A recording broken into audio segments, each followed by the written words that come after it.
Okay, so welcome everyone. Let me adjust my camera here so it isn't looking all weird.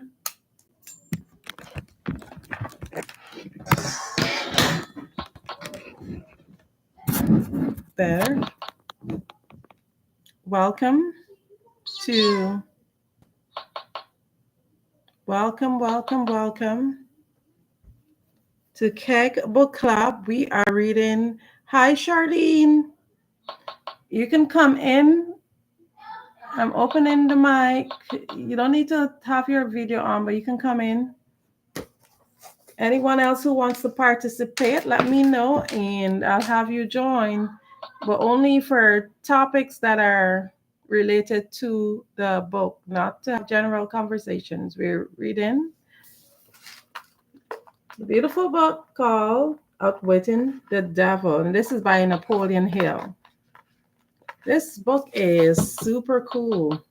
Like, when I'm telling you, like, solid life lessons, it's solid life lessons. Okay, so if anybody else want to join, just let me know. Hi, Charlene. You still working? I saw the video. I didn't get to look at the whole thing, but I started looking at it. It would be cool if we can show it here on this platform, actually. Maybe one of these days when we create our account for Voice Masters, we can just have like show it. Okay, so now we're at page 164. That's where we left off last week. And this here is a conversation between Napoleon Hill and the devil. And it says, question, I never thought of definiteness of purpose as being a prayer. How can it be? Answer, definiteness is in effect the only sort of prayer upon which one can rely. It places one in the way of using hypnotic rhythm to attain definite ends by the mere act of appropriating it from the great universal storehouse of infinite intelligence. The appropriation, in case you are interested, takes place through definiteness of purpose, persistently pursued. Question, why do the majority of prayers fail? Answer, they don't. All prayers bring that for which one prays. Question. But you just said that definiteness of purpose is the only sort of prayer upon which one can rely. Now you say that all prayers bring results? What do you mean? Answer. There is nothing inconsistent about it. The majority of people who pray go to prayer only after everything else fails. Naturally, they go when their minds are filled with fear that the prayers will not be answered. Well, their fears are realized.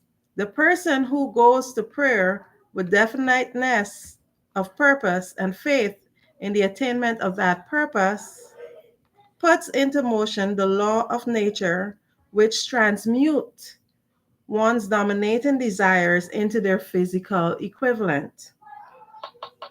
That is all there is to prayer. One form of prayer is negative and only brings negative results. One form is positive and only brings definite positive results. Could anything be more simple? Could anything be more simple? People who whine and beg God to assume responsibility for all their troubles and provide them with all the necessities and luxuries of life are too lazy to create what they want to translate it into existence through the power of their own minds. When you hear a person praying for something that he should procure through his own efforts, you may be sure you are listening to a drifter. Infinite intelligence favors only those who understands and adapt themselves to her laws. She makes no discrimination because of fine character or pleasing personality. These things help people negotiate their way through life more harmoniously with one another. But the source from which prayer is answered is not impressed by fine feathers. Nature's law is know what you want, adapt yourself to my laws, and you shall have it. Here is a note from the author. The preceding question and answer push the boundaries of Hill's critique of organized religion versus personal spirituality and responsibility. Question: does that harmonize with the teaching of Christ? Answer: perfectly. Also, it harmonizes with the teachings of all truly great philosophers. Question: is your theory of definiteness in harmony with the philosophy of men of science? Answer: definiteness is the major difference between a scientist and a drifter. Through the principle of definiteness of purpose and plan, the scientist forces nature to hand over her most profound secrets. It is It was through this principle that Edison uncovered the secret of the talking machine, the incandescent electric light, and scores of other benefits for mankind.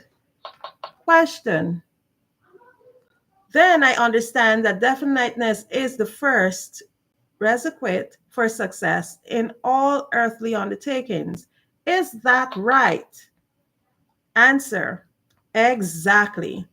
Everything, anything which teaches people to examine facts and coordinate them into definite plans through accurate thinking is hard on my profession. If this thirst for definite knowledge now spreading over the world keeps up, my business will be shot to pieces within the next few centuries. I thrive on ignorance, superstition, intolerance, and fear. But I cannot stand up under definite knowledge, properly organized into definite plans in the minds of people who think for themselves. Now, I just want to put a pin in it for here because the principle that I've been seeing throughout this book that really and truly defines whether somebody is a drifter or whether they are someone who is focused is being having a definite plan. At the end of the day, everything comes back to definite plan, definite purpose, definite plan, definite purpose.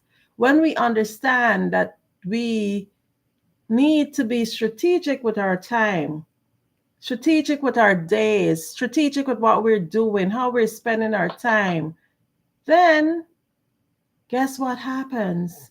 We're able to outwit the devil. And I believe that the devil, it's actually not, in this case, a person, but in this case, it's that thing within us, that thing that tries to deceive us, that thing that tries to cause us to procrastinate, be unsure. That is what the devil is, the devil within. And that's where it is, that thing, that fear, that uncertainty, that drifting, that procrastination, that just takes you wherever you land instead of knowing what is it that you want. Charlene, do you have any thoughts on what I've read so far before I continue?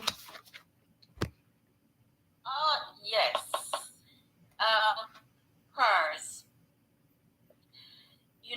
It is very important that we do understand the importance of prayer. And you just read something that was powerful. And I hope your viewers and listeners are listening keenly because we often use prayer as a last resort when we believe that nothing else can help, and when all else fails, that's when we decide to go down on our knees and pray. At that time, we are already empty. At that time, we are already hopeless. At that time, we are already broken. So we are entering into that space, talking to God as a broken vessel. And so the prayers that we pray in that state, they usually are not fulfilled because guess what? God knows best. And if we are broken, then there is something else that supersedes what you are asking for in prayer.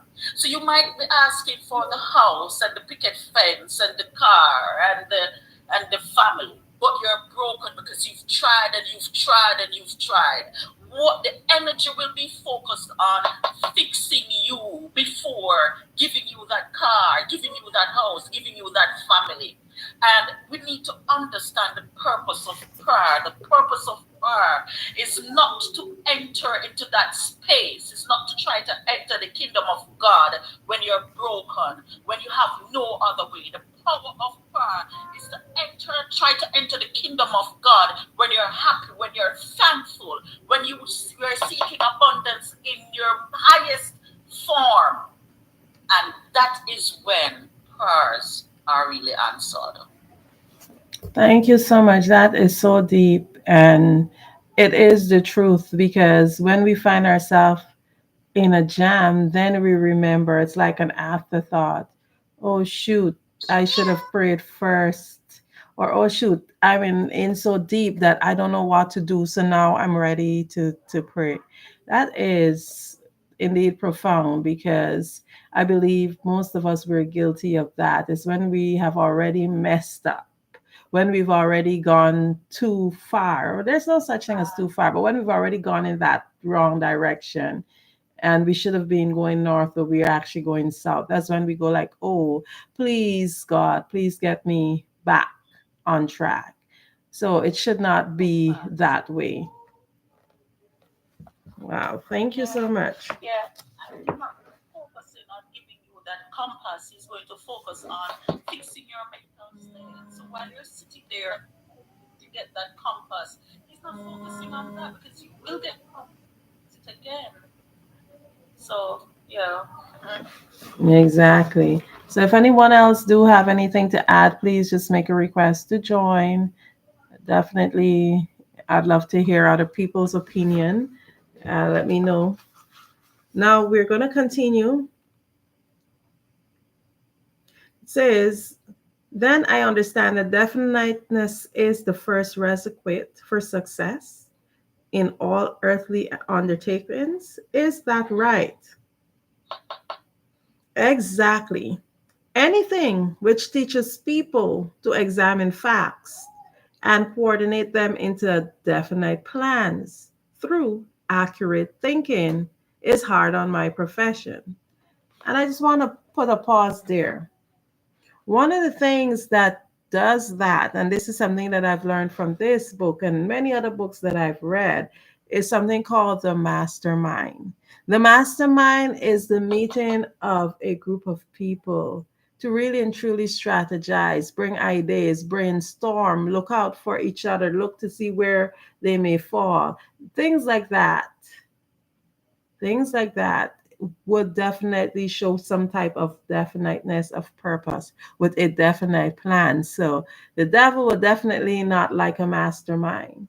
So that's why it's great to be part of different masterminds, like masterminds that deals with business. Then you should have masterminds for personal goals and masterminds for every different area of your life. You should be part of several mastermind groups, whereas you sit down and you discuss things that helps you to make definite plans with definite purpose, feedback. And always one of the key points of a mastermind is being open-minded, being willing, being ready to hear things that you might not necessarily agree with, but being open enough to think about it, consider it, think of it as an option, because sometimes, as they say, you can't see yourself in the box. Most times it takes other people to see what's going on, to say, hey, Andrew, you need to do things this way. What you're doing is not working because you keep missing this part, but I'm out of the box and I can see, I can read the label. And that's why I go back to those of you who would have been on my live, talking about paradigms, those beliefs that we've had since we were born with it. We have to question them because some things need to be questioned. We need to break away from those boxes, those paradigms, so that we can get out and see what is it that's holding us. Now, exactly. Anything that teaches people to examine facts and coordinate them into definite plans through accurate thinking is hard on my profession. If this thirst for definite knowledge now spreading over the world keeps up, my business will be shot to pieces within the next few centuries. I thrive on ignorance, superstition, intolerance, fear, but I cannot stand up under definite knowledge properly organized into definite plans in the minds of people who think for themselves. Be thinkers. Question: why don't you take over omnipotence and manage the whole works in your own way? Answer: you might as well ask why the negative portion of the electron doesn't take over the positive portion and run the entire works. The answer is that both the positive and the negative charges of energy are necessary to the existence of the electron. One is balanced equally against the other, stalemated as it were. So it is with what you call omnipotence and I, we represent the positive and negative forces of the entire system of the universe, and we are equally balanced against one another. If this power of balance were shifted the slightest degree, the whole system of the universe would become quickly reduced to a mass of inert matter. Now you know why I cannot take over the whole show and run it my way. Question: if what you say is true, you have exactly the same power as omnipotence. Is that true? The answer: that is correct. My opposition, you call it omnipotence, expresses itself through the forces which you call good, the positive forces of nature. I express myself through the forces you call bad, the negative forces of nature. Both good and bad are coincidental with existence. One is as important as the other. Question: then the doctrine of predestination is sound. People are born to success or failure, misery or happiness, to be good or bad, and they have nothing to do with this, nor can they modify their nature. Is that your claim? Answer: empathetically, not. Every human being has a wide range of choice in both his thoughts and his deeds. Every human being can use his brain for the reception and the expression of positive thoughts, or he can use it for the expression of negative thoughts. His choice in this important matter shapes his entire life. Question: from what you have said, I gather the idea that human beings have more freedom of expression than either you or your opposition. Is that correct? Answer: that is true. You hear that? We have freedom of expression. That is true. Omnipotence and I are bound by immutable laws of nature. We cannot express ourselves in any matter not conforming to these laws. Question: then, is it true that man has rights and privileges not available to either omnipotence nor the devil? Is that the truth? Answer: yes, that is true. But you might as well have added that man have not yet fully awakened to the realization of this potential power. Man still regards himself as something resembling the worms and the dust, when in reality he has more power than all living things combined. Now, can you imagine the power that we have? Think about it. We have immeasurable power. And that's why it's important for us to understand that we are limitless potential. People sometimes, many of us, when we look back and we think of experiences, there are times where people limit us and say, "Oh, you're only going to amount to this," or "You're only capable of that." We should never accept that label simply because no one knows our true potential. And when I say no one, even you yourself, you're unaware of what your true potential is. I want you guys, if you have not ever read a book called You 2.0, you should read it. That book is very powerful. It's just you to the second power. And it really shifts your thinking, understanding, helping us to understand that we can take what is considered quantum leaps. That's why somebody could seem as if they don't have potential today, and tomorrow they can be on top.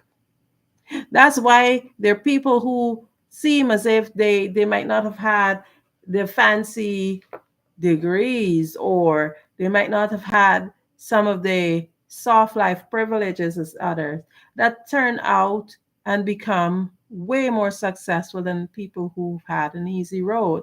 That's because we are all capable of taking what you call quantum leaps.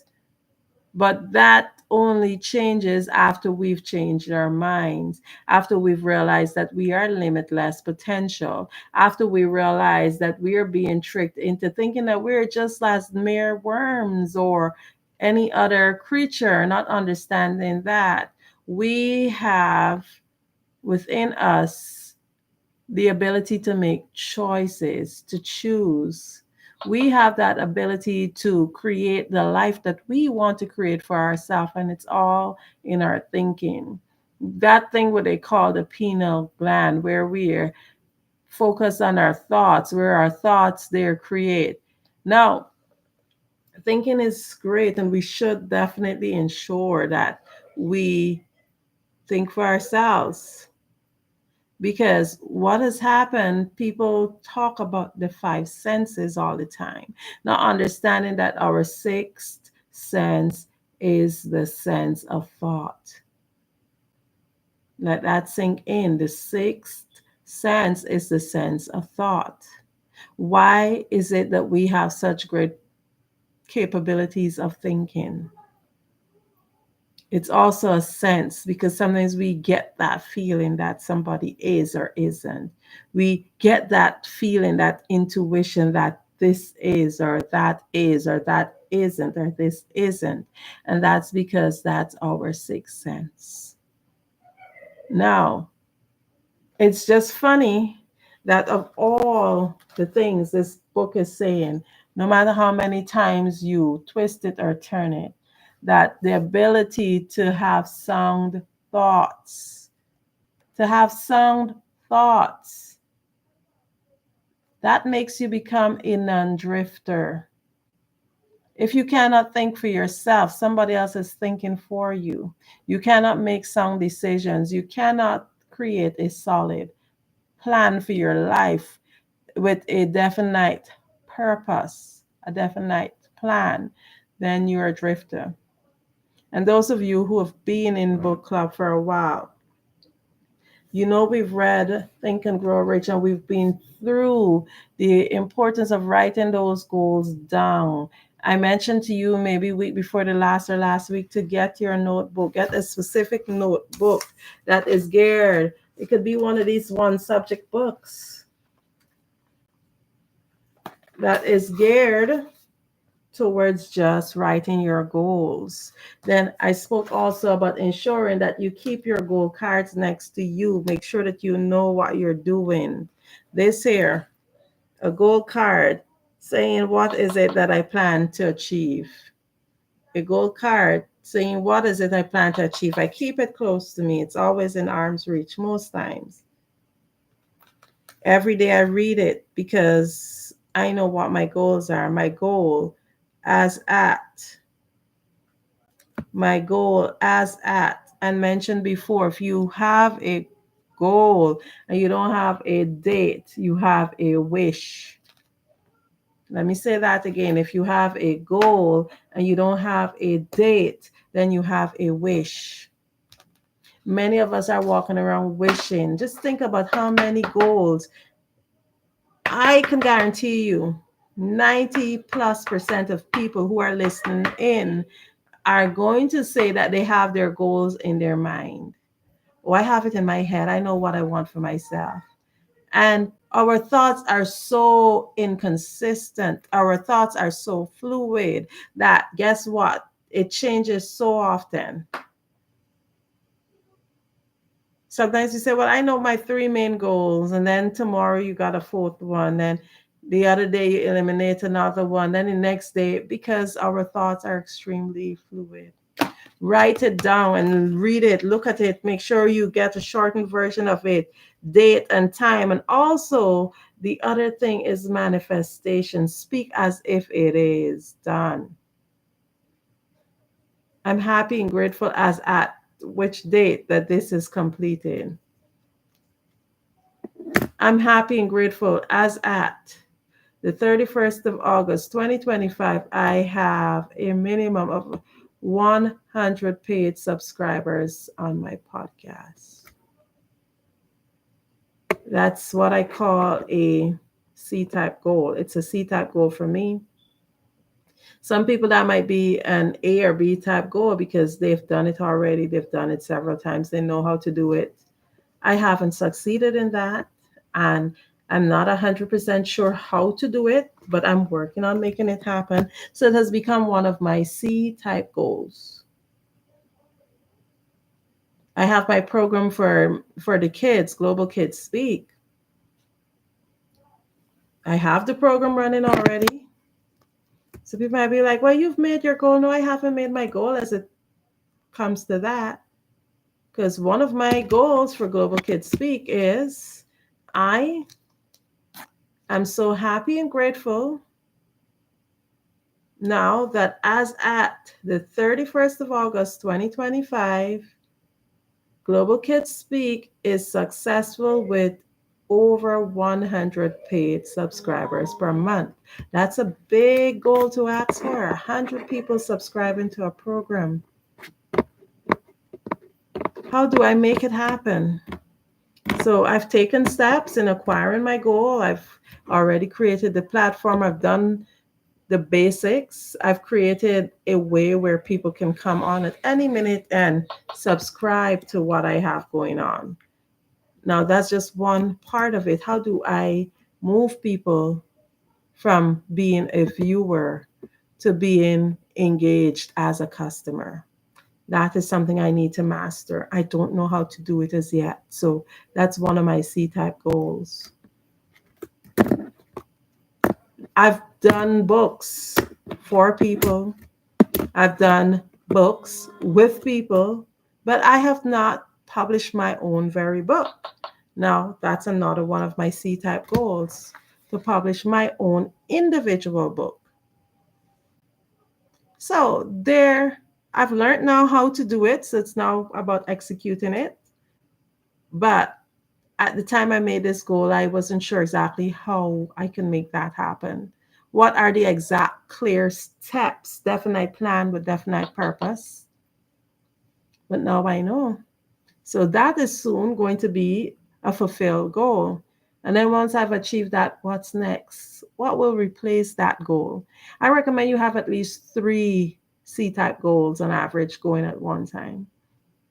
And I'll just give you guys a little refresher on your goals. C type goals are those type of goals that are not so easy to achieve. In fact, you might not even know how to achieve it. Likely, you don't know exactly how to achieve it. Maybe you might need to get some help or like a coach or do some form of research, but it's not that easy to achieve. In fact, some C type goals seems almost impossible to achieve. Then there are the B type goals. Ooh, it's kind of difficult, yeah. That's the B goals. But guess what? You probably did it before. And let me give you an example. This example I gave is not my original example. I did studies with Bob Proctor, and in the thinking results, he talked about this example for B type goals. He said he asked someone, "What are their goals?" And I can't remember the name of the brand of the car, but let's say it's a Ford. The person said, "Well, I want to get a new version, let's say the Ford F-150." And Bob Proctor asked the person, it's like, "Have you ever had a Ford before?" The person's like, "Yeah." "Have you ever had a F-150?" The person's like, "Yeah, but it was an old model." So he's like, "No, then that's not a C type goal. You don't know necessarily how you're going to get it right now, but you've done it before. So you have an idea what steps you have to take to be able to achieve this goal." C type goals are goals that are not so easily reached. Sometimes they feel as if maybe you might not be able to get it at all. Maybe you don't know how exactly to get it. Those are your C type goals. Those are the goals you spend at least 2 to 3 hours per day working on. Your B type goals are goals that you've done it before. I knew what I had to do, make sure my credit score is good, make sure I have enough money for the down payment, make sure blah, blah, blah, blue, blue, blue. You know what you got to do to get that new F-150 because you've done it before. That's a B goal. Your first home becomes a C type goal. But after you've already bought a home and you're on your second home, it's no longer a C type goal. You know how to acquire a home. You know the steps you got to take. You know how to get there. You've done it before. It's not quite easy to do, but it's not impossible. You know how to do it. That's your B type goals. And then there's the A type goals, which are like day to day goals and simple short term goals that you can really get done.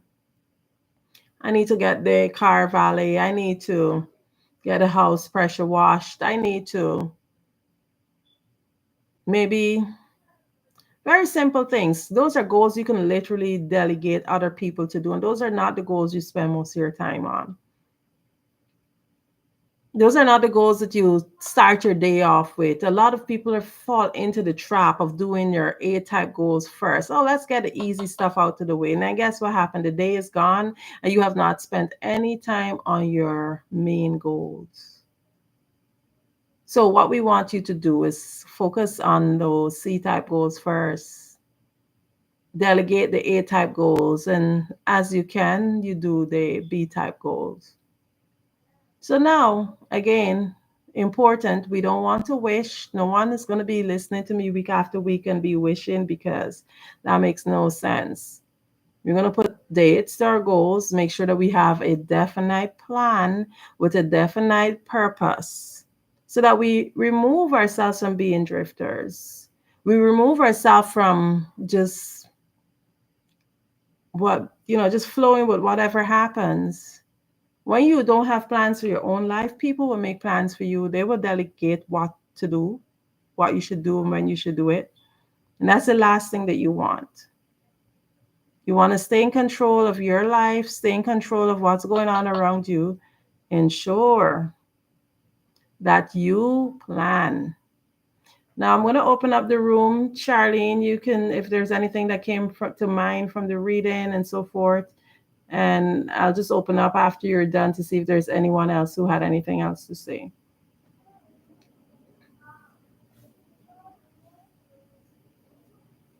May I ask you a question? Go ahead. You've purchased your home. Purchasing another home would not be a CTAG, It wouldn't. right? No.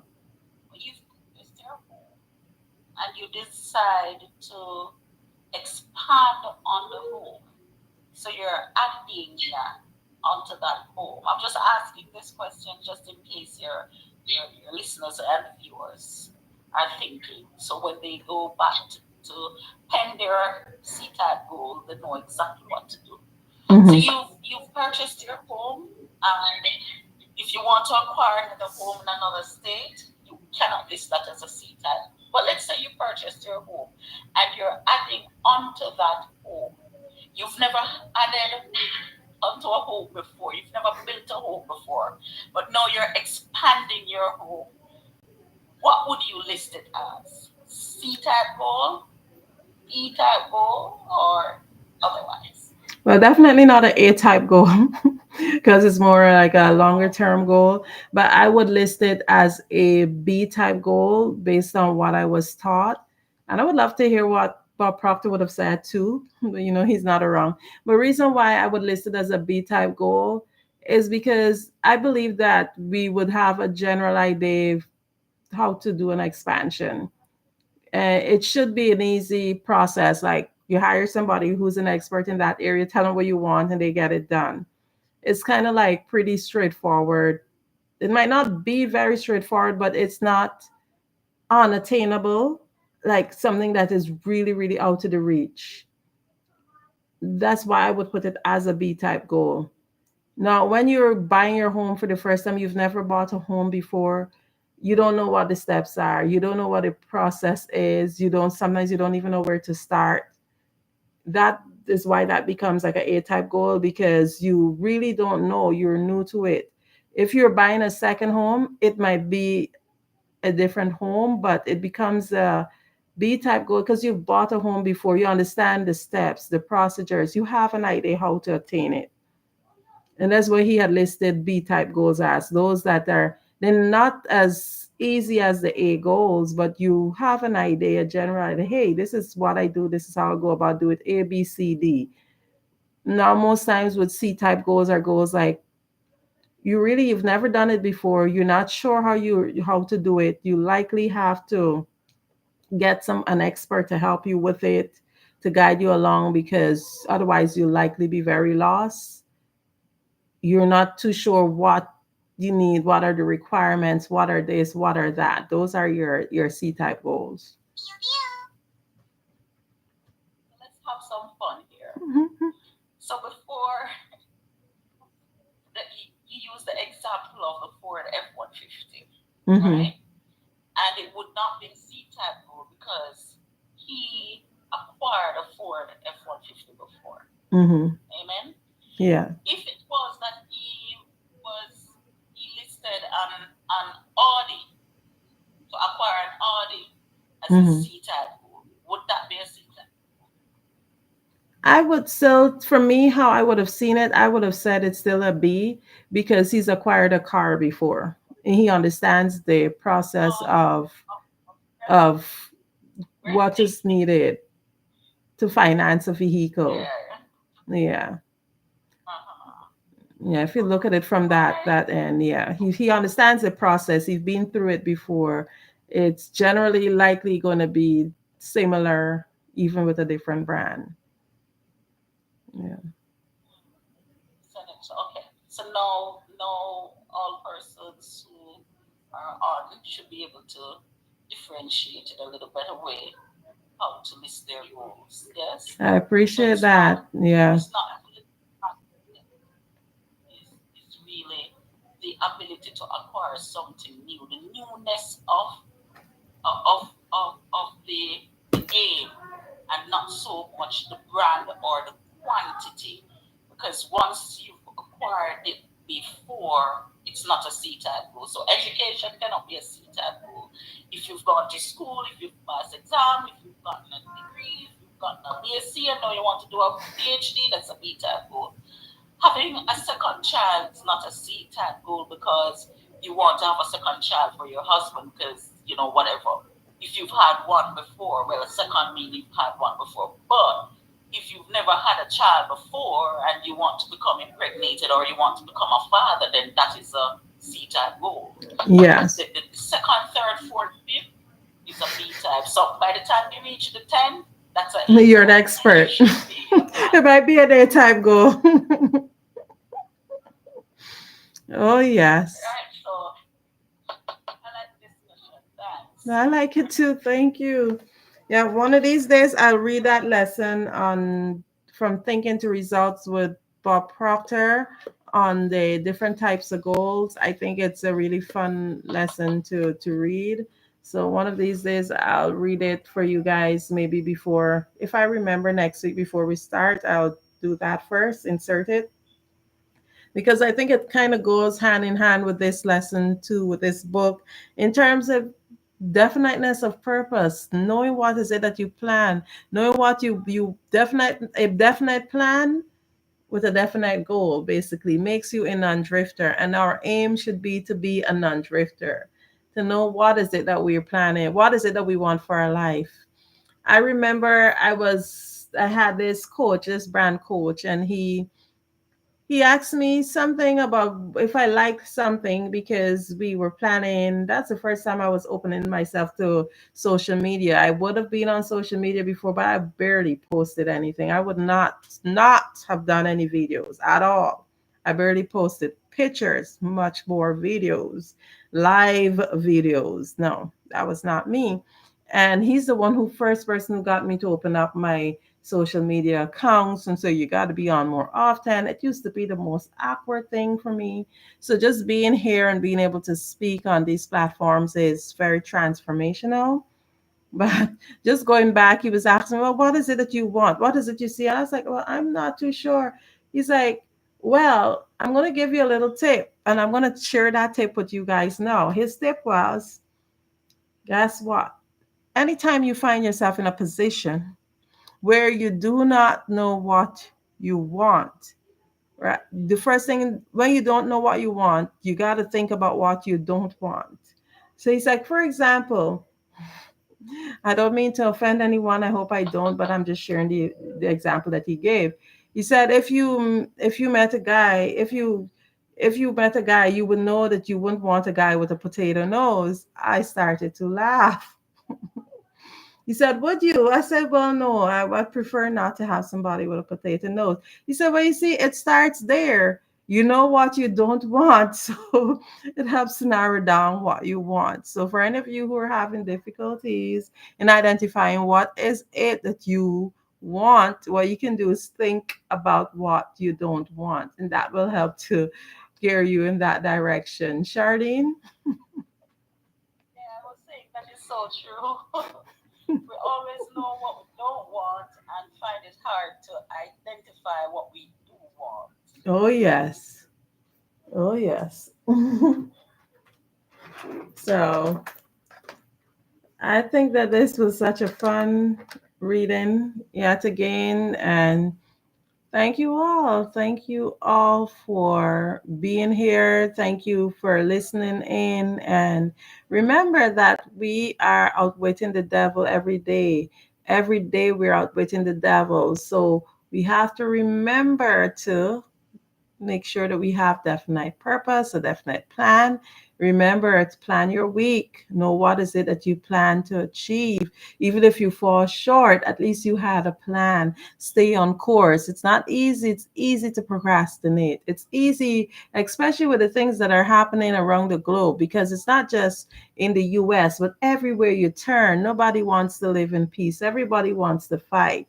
And it becomes so consuming because we don't want to fight. The average person don't want to fight. We just want to love our families, make sure we can provide for them and live a great life. But then our leaders are doing whatever they want to do and dragging us into it.